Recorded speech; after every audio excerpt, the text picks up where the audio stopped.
6 ফেব্রুয়ারি থেকে 27 ফেব্রুয়ারি যখন অনশনটা চলেছিল, 26শে ফেব্রুয়ারি পূর্বতন শিক্ষামন্ত্রী ব্রাত্যবাবু বলেছিলেন বিকাশ ভবনে নিজের যে ঘরটাতে বসেন সেখান থেকে উনি বলেছিলেন 95 থেকে 98% চাকরি হয়ে যাবে। চেয়ারম্যানকেও দেখেছিলাম প্রেস বিজ্ঞপ্তি করে উনি নিজেও জানিয়েছেন যে 3রা মার্চ থেকে অবশিষ্ট সফল প্রার্থীদের কাউন্সেলিং প্রক্রিয়া শুরু হবে।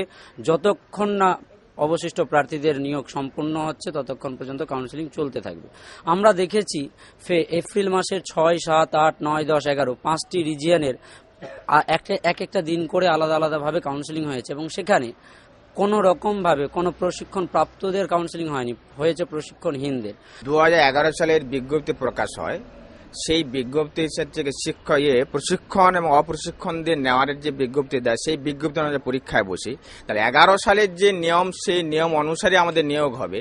31শে মার্চ 14 সালে যদিও সময় পেরিয়ে যায়, কিন্তু সেই নিয়মটা 11 সালের নিয়মের মধ্যে বাঁধা আমরা আছি। তাহলে প্রশিক্ষণ ছাড়া কি চাকরি দেওয়া যাবে না, এই নিয়মটা বর্তমানে 11 সালের নিয়মের মধ্যে পড়ে না।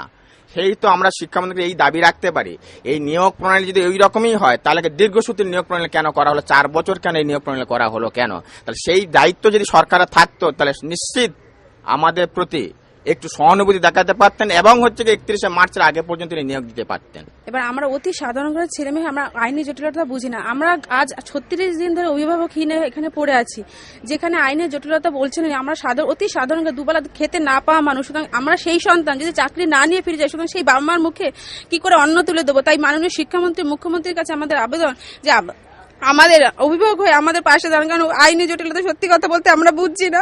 আর এখান থেকে চাকরি না পেয়ে বাড়ি ফিরে গিয়ে আমরা কি মুখ দেখাবো? 3.5 বছরের বাচ্চা, শুধু আমি না, এরকম অনেকে আছে 3.5-4 বছরের বাচ্চা রেখে এখানে 38 দিন ধরে পড়ে আছি, কেউ 36 দিন ধরে পড়ে আছি।